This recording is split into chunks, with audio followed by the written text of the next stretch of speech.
பெரிய பட்ஜெட் படம் கமலஹாசனை வச்சு இந்தியன் 2 அது பெரிய டிசாஸ்டர். அதுக்கப்புறம் பார்த்தீங்கன்னா நம்ம தில்ராஜ் தெலுங்குல பெரிய producer, game changer. Ram Charan வந்து சங்கர் பெரிய டைரக்டர் நினச்சி அவர் டேட்ஸ் கொடுத்தாரு. அந்த படத்தையும் பார்த்தீங்கன்னா பெரிய லெவலில் தோல்வி படமாக மாற்றி கொடுத்துட்டாரு.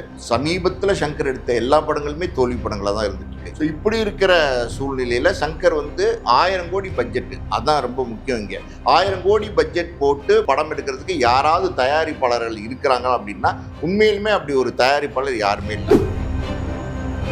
அதாவது அட்லி அல்லு அர்ஜுனுடைய காம்பினேஷன் எப்படிப்பட்ட காம்பினேஷன், அந்த காம்பினேஷனுக்கு வந்து கிட்டத்தட்ட 900 கோடியோ 800 கோடியோ போகிறதுக்கு சன் பிக்சர்ஸ் ரெடியாக இருப்பாங்க. இப்போ சங்கரை பொறுத்த வரைக்கும் தோல்வி முகத்தில் இருக்கார். அவர் எடுத்த வந்து இந்தியன் 2, கேம் சேஞ்சர் எல்லா படங்களுமே பார்த்தீங்கன்னா டோட்டல் டிசாஸ்டர். போட்ட காசை சுத்தமாகவே எடுக்க முடியாத நிலைமையில் வந்து ப்ரொடியூசர்ஸ் வந்து ஒரு வழி ஆயிட்டாங்க. அப்படி இருக்கிற சூழ்நிலையில் சங்கர் ஆசைப்படுற வேல்பாரியை எடுக்கிறதுக்கு எந்த தயாரிப்பாளர் முன் வருவாங்க? ஒரு காலத்தில் வந்து சங்கர் எப்படியாவது நமக்கு ஒரு படம் பண்ணி கொடுக்க மாட்டாரா அப்படின்னு தயாரிப்பாளர்கள் ஏங்கிட்டு இருந்த காலம்லாம் இருந்துச்சு. சங்கர் படத்தில் எப்படியாவது நம்ம நடிச்சிட மாட்டோமா அப்படின்னு முன்னணி கதாநாயகர்கள் அவங்க ஏங்கிட்டு இருந்த காலகட்டம்லாம் இருந்துச்சு. ஆனால் இன்னைக்கு சங்கரோட நிலைமை என்ன?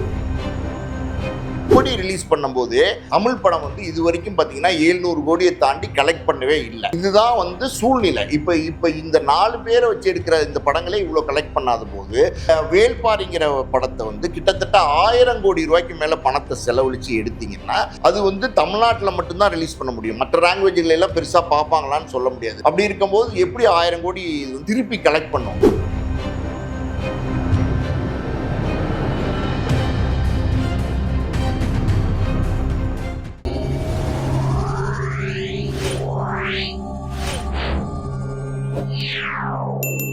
மீடியா சர்க்கிள் நேயர்களுக்கு வணக்கம். இன்றைக்கு நம்மோடு நேர்காணலுக்காக ஆஸ்கார் மூவிஸ் தயாரிப்பாளரும் திரைத்திறனாய்வாளருமான பாலாஜி பிரபு அவர்கள் நம்மோடு இருந்திருக்கிறார். அவரோடு பேசலாம். வணக்கம் சார். வணக்கம். இயக்குனர் சங்கர் அவர்களுடைய கனவு திரைப்படம் வேல்பாரி நாவலை எடுக்கிறது தான் அப்படின்னு சொல்லியிருக்காரு. இப்போ மட்டும் இல்லை, கிட்டத்தட்ட 6 மாதத்துக்கு மேலே அவர் முயற்சி பண்ணிட்டு வரதா தகவல் வந்துட்டு இருக்கு. ஆனால் அவருக்கு ஏற்ற மாதிரி ஒரு சரியான ஒரு தயாரிப்பாளர் கிடைக்காதனால தான் தாமதமாகிட்டே போகுது அப்படிங்கிற மாதிரியான செய்திகள் வந்துட்டு இருக்கு. எது சார் உண்மை? தயாரிப்பாளர்கள் கிடைக்காது தான் உண்மை. தயாரிப்பாளர்கள் எப்படி கிடைப்பாங்க?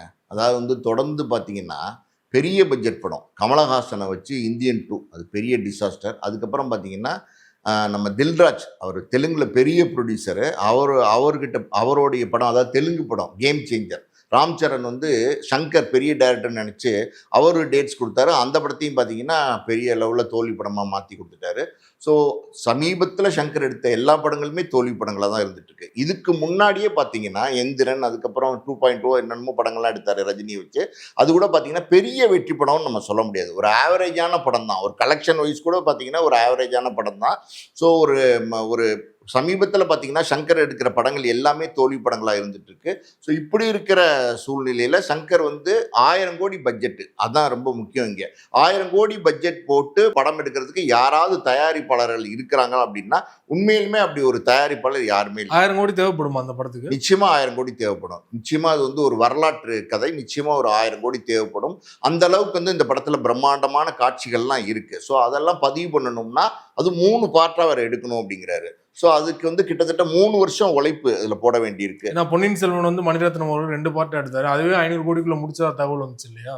பொன்னியின் செல்வன் வந்து மணிரத்னம் வந்து 500 கோடிக்குள்ள எடுத்தாரு. ஆனால் பார்த்தீங்கன்னா பொன்னியின் செல்வத்தினுடைய பார்ட் 1 மட்டும்தான் மணிரத்னம் எடுத்தது. பார்ட் 2 எப்படின்னா அதில் உள்ள உதிரி பாகங்களை எல்லாம் சேர்த்து பார்ட் 2 வந்து வெளியிட்டாரு. அது வந்து ஓடவே இல்லை, சுத்தமாகவே பார்த்தீங்கன்னா ஓடவே இல்லை. பார்ட் 1 மட்டும்தான் ஓடிச்சு. பார்ட் 1 கூட மணிரத்னம் வந்து பொன்னியின் செல்வனுடைய கதையை வந்து ரொம்ப சிறப்பாக எடுத்திருந்தாரா, அதாவது வந்து சூப்பர் எக்ஸ்ட்ராடனரி அப்படிங்கிற மாதிரி எடுத்திருந்தாரா அப்படின்னா நிச்சயமாக கிடையாது. அதாவது வந்து ஒரு ஆவரேஜாக தான் இருந்துச்சு. அதில் நிறைய குழப்பங்கள்லாம் இருந்துச்சு, கதையில சில மாற்றங்கள்லாம் இருந்துச்சு. அதாவது இந்த பொன்னியின் செல்வன் நாவலை நீங்க படிச்சீங்கன்னா அதுவே பார்த்தீங்கன்னா திரையில ஓடுற மாதிரி இருக்கும். அந்த அளவுக்கு பார்த்தீங்கன்னா அப்படியே ரியலா வந்திருக்கும் அந்த நாவலுடைய, படிக்கும் போதே உங்களுக்கு அந்த உணர்வு வரும். ஸோ அதே மாதிரியான உணர்வு வந்து பொன்னியின் செல்வன் படத்துல வந்துச்சுன்னா அப்படின்னா வரவே இல்லை. ஸோ சங்கரை பொறுத்த வரைக்கும் பார்த்தீங்கன்னா இது வரைக்கும் வரலாற்று படங்கள்லாம் சங்கர் எடுத்ததே இல்லை. சங்கர் வந்து இது வரைக்கும் கமர்ஷியல் படம், அதுவும் மசாலா படங்கள், இந்த மாதிரியான படங்கள் தான் எடுத்திருக்காரே தவிர இந்த மாதிரியான வரலாற்று பதிவுகள் வந்து சங்கர் எடுத்ததே கிடையாது. அதுக்கான அனுபவம் சங்கருக்கு இருக்கா அப்படின்னா நமக்கு சரியாக தெரியல. இன்னொரு விஷயம் என்னென்னா, சங்கருடைய தோல்வி சமீபத்தில் எல்லா படங்களும் தோத்துக்கிட்டே போகிறதுக்கு காரணம் என்னென்னா, சுஜாதா மாதிரி அதாவது மிகப்பெரிய ஒரு அறிவாளி, அதாவது சுஜாதா அவரெல்லாம் கூட இருந்தார். சங்கரோட கூட இருந்ததுனால அதனால சங்கருக்கு வந்து எல்லா விதத்திலையும் வந்து அவருடைய பங்களிப்பு இருந்துச்சு. சுஜாதாவோட பங்களிப்பு சங்கரோட கதைகள்ல, சங்கரோட படங்கள்ல தொடர்ந்து இருந்துகிட்டே இருந்துச்சு. அந்த மாதிரியான ஒரு படைப்பாளி அவர் இல்லாம போனதுக்கு அப்புறம் பார்த்தீங்கன்னா சங்கர் என்ன செய்யறதுன்னே தடுமாற்றம். அதாவது வந்து சங்கருடைய படைப்புகள்லேயே பார்த்தீங்கன்னா பல தடுமாற்றங்கள் இப்போ சமீபத்தில் இருக்கு. ஸோ இப்படி இருக்கும்போது இந்த வரலாற்று படைப்பு இது வந்து வேள்பாரி வந்து சு வெங்கடேசனுடைய கதை. நிச்சயமா வந்து அந்த நாவல் வந்து ரொம்ப பிரமாதமான நாவல் தான். அந்த படைப்பை எடுக்கணும்னா அதுக்கு முதல்ல வரலாற்று அறிவு வேணும். வரலாற்றை பற்றி ஒரு தெளிவான ஒரு நாலேஜ் வேணும். அது சங்கர்கிட்ட இருக்குமா அப்படின்னா தெரியல. ஒருவேளை அது இல்லாட்ட கூட சுஜாதா மாதிரி ஆட்கள் வந்து கூட இருந்தாங்கன்னா அவர் சுஜாதாலாம் பார்த்தீங்கன்னா வரலாற்றை பற்றி ரொம்ப தெளிவாக உள்ள ஒரு ஒரு மனிதர். அவரெல்லாம் கூட இருந்து பல விஷயங்களை சொல்லி கொடுப்பார். இப்படி பண்ணணும், இதை பண்ணணும் அப்படிங்கிறத சொல்லி கொடுப்பார். ஸோ யாருமே இல்லாத சூழ்நிலையில் இப்போ இந்த காலகட்டத்தில் வந்து சங்கர் வந்து வேள்பாரி மாதிரி படைப்பை வந்து எடுத்து பண்ணணும்னு அவருடைய கனவு படம்னு அவர் சொல்லியிருக்காரு. இருக்கலாம் அவர் கனவு படம்ன்றது அவருடைய ஆசை. ஆனால் வந்து அது மக்கள் வந்து ஏற்றுப்பாங்களா அப்படிங்கிறது பெரிய விஷயம். ஒன்று இப்போ தோழி முகத்தில் இருக்கார் சங்கர். இன்னொன்று பார்த்தீங்கன்னா சங்கருக்கு இத்தனை கிட்டத்தட்ட 1000 கோடி படம் போட்டு எடுக்கிறதுக்கு தயாரிப்பாளரும் இல்லை. ஸோ அப்படி இருக்கும்போது என்ன, அதாவது வந்து இந்த படமெல்லாம் சங்கர் எடுத்தார்னா நிச்சயமா அதுக்கு தயாரிப்பாளர் இன்றைய அளவில் கிடையாது. சங்கரை தான் தயாரிப்பாளராக மாதிரி எடுக்கணும். இல்லை சார், 1000 கோடி வந்து எடுக்க தயாரிப்பாளர் இல்லைன்னு சொல்றீங்க. ஆனால் சமீபத்தில் தான் அட்லி அல்லு அர்ஜுன் ப்ராஜெக்ட் 800 கோடி ரூபாய் பட்ஜெட்டில் சன் பிக்சர்ஸ் எடுக்கிறாங்க இல்லையா? ஸோ சன் பிக்சர்ஸ் இருக்காங்க இல்லையா? ஏற்கனவே சன் பிக்சர்ஸ் சங்கர் வச்சு நிறைய படங்கள் கொடுத்துருக்காங்க. திரும்ப வாய்ப்பு கொடுக்க மாட்டாங்களா சங்கருக்கு? அட்லி வந்து ஜவானில் வந்து 1000 கோடி கலெக்ஷன் கொடுத்தாரு சமீபத்தில். அதாவது வெற்றி முகத்தில் இருக்கிற ஒரு இயக்குனர். அது இல்லாமல் அல்லு அர்ஜுனுடைய புஷ்பா 2 பார்த்தீங்கன்னா கிட்டத்தட்ட 2000 கோடி கிட்ட கலெக்ட் பண்ணிச்சு வேர்ல்டு வைடு. ஸோ அதாவது அட்லி அல்லு அர்ஜுனுடைய காம்பினேஷன் எப்படிப்பட்ட காம்பினேஷன், அந்த காம்பினேஷனுக்கு வந்து கிட்டத்தட்ட 900 கோடியோ 800 கோடியோ போகிறதுக்கு சன் பிக்சர்ஸ் ரெடியாக இருப்பாங்க. இப்போ சங்கரை பொறுத்த வரைக்கும் தோல்வி முகத்தில் இருக்காரு. அவர் எடுத்த வந்து இந்தியன் 2, கேம் சேஞ்சர் எல்லா படங்களுமே பார்த்தீங்கன்னா டோட்டல் டிசாஸ்டர். போட்ட காசை சுத்தமாகவே எடுக்க முடியாத நிலைமையில வந்து ப்ரொடியூசர்ஸ் வந்து ஒரு வழி ஆயிட்டாங்க. அப்படி இருக்கிற சூழ்நிலையில சங்கர் ஆசைப்படுற வேள்பாரியை எடுக்கிறதுக்கு எந்த தயாரிப்பாளர் முன் வருவாங்க? ஒரு காலத்தில் வந்து சங்கர் எப்படியாவது நமக்கு ஒரு படம் பண்ணி கொடுக்க மாட்டாரா அப்படின்னு தயாரிப்பாளர்கள் ஏங்கிட்டு இருந்த காலம்லாம் இருந்துச்சு. சங்கர் படத்தில் எப்படியாவது நம்ம நடிச்சிட மாட்டோமா அப்படின்னு முன்னணி கதாநாயகர்கள் அவங்க ஏங்கிட்டு இருந்த காலகட்டம்லாம் இருந்துச்சு. ஆனால் இன்னைக்கு சங்கரோட நிலைமை என்ன? இன்னைக்கு சங்கர் வெற்றி முகத்தில் இருந்தாருன்னா நீங்கள் இந்த வேள்பாரியை பற்றி யோசிக்கலாம். தோல்வி முகத்தில் இருக்கும்போது சன் பிக்சர்ஸ் எப்படி வந்து சங்கரை வச்சு படம் எடுப்பாங்க எனக்கு தெரியல. சன் பிக்சர்ஸ் ஆல்ரெடி பார்த்தீங்கன்னா எந்திரன்லாம் எடுத்த வகையில் அவங்களுக்கு வந்து பெரிய லாபம்லாம் கிடையாது. அதாவது சங்கரை பொறுத்த வரைக்கும் ஒரு விஷயம் நம்ம முக்கியமாக பேசியே ஆகணும். என்னன்னா என்ன படத்துக்கு தேவை, என்ன அதாவது வந்து இந்த படத்துக்கு இதுதான் தேவை, இதுதான் நம்ம இந்த படத்தில் வைக்க போகிறோம் அப்படிங்கிறத மீறி அவர் நினைக்கிறதெல்லாம் எடுக்கணும்னு நினைக்கிறாரு. அதுவும் பார்த்தீங்கன்னா சாதாரண காட்சிகள் இல்லை, எல்லாமே பிரம்மாண்ட காட்சிகளாக எடுக்கணும்னு நினைக்கிறாரு. ஒரு கதைக்கு ஒரு 500 குதிரை தேவை அப்படின்னா இவர் வந்து 2000 குதிரை வேணும் அப்படிங்கிறாரு. இந்த மாதிரி கற்பனை வந்து ரொம்ப கற்பனை வளம் சங்கருக்கு ரொம்ப ஜாஸ்தி. அந்த கற்பனை வளத்துக்கு வந்து தயாரிக்கிறதுக்கு வந்து தயாரிப்பாளர்கள் வேணும்ல. அந்த தயாரிப்பாளர்கள் இன்னைக்கு இருக்காங்கன்னா இல்லை. இப்போ இன்னொரு ஒரு பெரிய நிறுவனம் வந்து ஏஜிஎஸ் வந்து இந்த மாதிரி படங்களை எடுப்பாங்களா, ரிஸ்க் எடுப்பாங்களான்னா நிச்சயமா எடுக்க மாட்டாங்க. ரொம்ப கால்குலேட்டிவா படங்கள் எடுக்கிறவங்க சன் பிக்சர்ஸ், ஏஜிஎஸ்லாம். ஸோ இந்த சூழ்நிலையில சங்கருடைய வேள்பாரியை தயாரிக்கிறதுக்கு இவங்கெல்லாம் யாருமே தயார் கிடையாது. வேற யாராவது, அதாவது பாலிவுட்ல இருந்து வேற யாராவது தயாரிப்பாளர் வருவாங்களா அப்படின்ற சங்கர் காத்துக்கிட்டு இருக்காரு. அது எனக்கு தெரிஞ்சு என்னமோ சங்கருடைய கனவு படமாவே தான் இருக்கும்.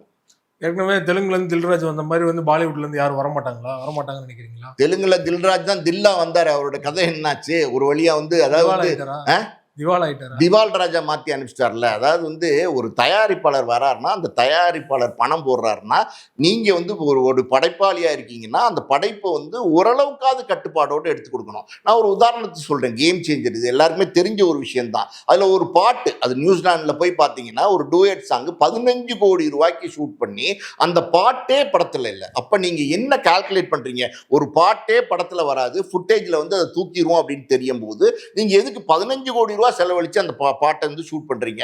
சரி, அந்த பாட்டை வந்து ஷூட் பண்றீங்களே, அந்த தயாரிப்பாளரோட நிலைமை என்ன? இதெல்லாம் நீங்க கொஞ்சமாவது யோசிச்சு பாத்தீங்களா? ஒரு பாட்டு பார்க்கறதுக்கு 15 கோடி ஆகுமா சார்? இல்லனா வந்து பின்னாடில வேற ஏதாவது டீலிங் இருக்குமா சார்? அவர் சங்கர் நினைக்கிற கற்பனைக்கெல்லாம் 15 கோடி இல்லை 30 கோடி கூட ஆகும். அவர் என்ன நினைக்கிறாருன்னே தெரியாது, என்னென்ன எக்ஸிக்யூட் பண்ணி படம் எடுக்கணும்னு நினைக்கிறாருன்னே தெரியாது. ஸோ அதனால அவருடைய கற்பனைக்கெல்லாம் தீனி போடணும்னா அது பல கோடிகள் ஆகும்.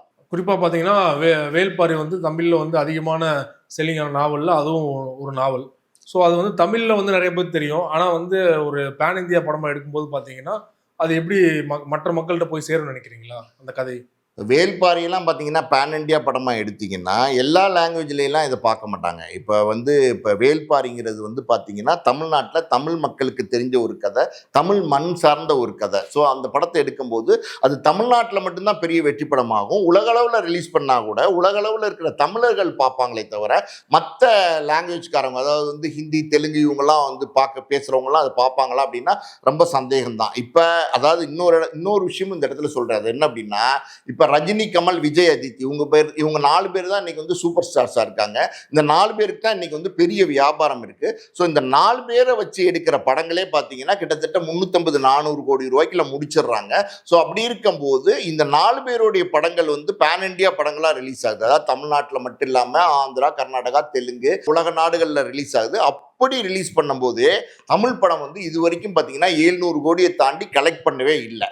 ஸோ இதுதான் வந்து சூழ்நிலை. இப்போ இந்த 4 பேரை வச்சு எடுக்கிற இந்த படங்களே இவ்வளோ கலெக்ட் பண்ணாத போது இந்த வேள்பாரிங்கிற படத்தை வந்து கிட்டத்தட்ட 1000 கோடி ரூபாய்க்கு மேலே பணத்தை செலவழித்து எடுத்தீங்கன்னா அது வந்து தமிழ்நாட்டில் மட்டும்தான் ரிலீஸ் பண்ண முடியும். மற்ற லாங்குவேஜ்ல எல்லாம் பெருசாக பார்ப்பாங்களான்னு சொல்ல முடியாது. அப்படி இருக்கும்போது எப்படி 1000 கோடி இது வந்து திருப்பி கலெக்ட் பண்ணும்? அது வந்து பெரிய டவுட்டான ஒரு கொஸ்டின். இது இல்லாமல் இதுக்கு இன்னொரு உதாரணமும் சொல்கிறேன் கேளுங்க. அதாவது வந்து சமீபத்தில் பார்த்தீங்கன்னா நம்ம பவன் கல்யாண் நடித்து அரஹர வீரமல்லுன்னு ஒரு படம் வந்திருக்கு. நம்ம தமிழ்நாட்டிலையும் தான் ஓடிட்டு இருக்கு, எல்லா தேட்டர்லையும் ஓடிட்டு இருக்கு. இந்த வாரம் தான் வந்திருக்கு.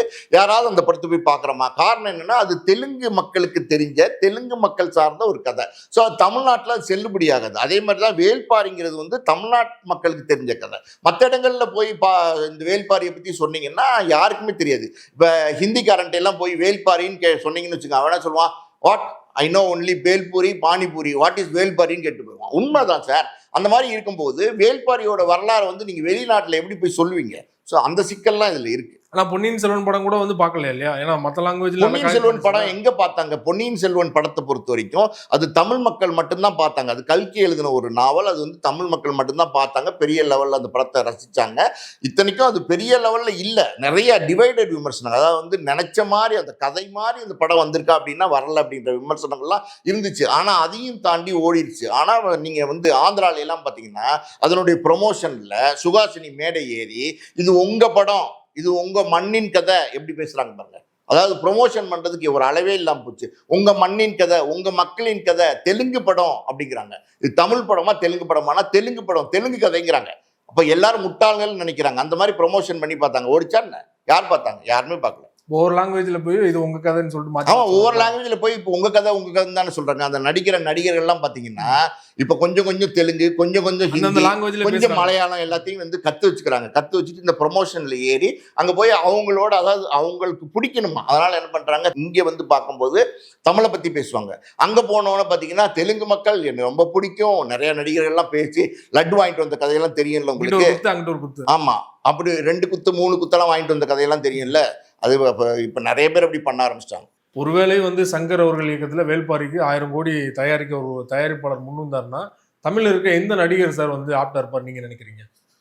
எந்த நடிகர் ஆப்டா இருக்காரு அப்படிங்கிறத விட எந்த நடிகரும் பார்த்தீங்கன்னா சங்கர் படத்தில் நடிக்கிறதுக்கு இப்போ தயார் இல்லை. அதான் உண்மை. இப்போ இதுக்கு முன்னாடி பார்த்தீங்கன்னா சிவாஜி, எந்திரன், 2.0 அதெல்லாம் நடித்த காலகட்டங்களில் ரஜினிக்கும் சங்கருக்குமே சில பிரச்சனைகள் இருந்துச்சு, சில கருத்து முரண்பாடுகள் இருந்துச்சு. இது உண்மை. அதுக்கப்புறம் பார்த்தீங்கன்னா கமலஹாசனோட இந்தியன் 2 ஒர்க் பண்ணதில் கமலஹாசனுக்குமே சங்கருடைய ஒர்க்கில் வந்து ஒரு முழு இன்வால்மெண்ட் இல்லை.